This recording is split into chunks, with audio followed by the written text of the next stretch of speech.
செய்திகள். சரிகமபா நிகழ்ச்சியில் நடைபெற்று வரும் கடுமையான போட்டி. இதில் ஒருவருக்கு ஒருவர் பாடும் பொழுது யார் சிறப்பாக பாடியுள்ளார் என்று நடுவர்கள் தீர்மானிப்பார்கள். அதில் கோல்டன் பெர்ஃபார்மன்ஸ் அவர்களுக்காக வழங்கப்படும்.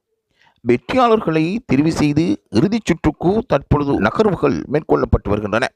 இதில் தெரிவு செய்யப்படும் போட்டியாளர்களை வைத்துத்தான் இறுதிச் சுற்று ஆரம்பிக்கப்பட இருக்கின்றது.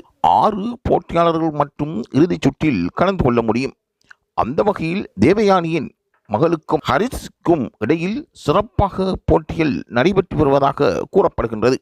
இதற்கிடையில் சவேசன் முன்னிலை வைத்து வருவதாகவும் ரசிகர்களுக்கு மத்தியில் பிரபல்யம் பெற்று வருவதாகவும் கூறப்படுகின்றது. இதில் எந்த போட்டியாளரை நடுவர் தெரிவு செய்ய போகின்றார் என்பது மிக குறுகிய நாட்களில் புரிந்து கொள்ள முடியும். ஆகவே இது தொடர்பான வெற்றியாளர்களை அறிந்து கொள்வதற்கும் சரிகமபா நிகழ்ச்சியுடன் தொடர்ந்தும் இணைந்திருங்கள்.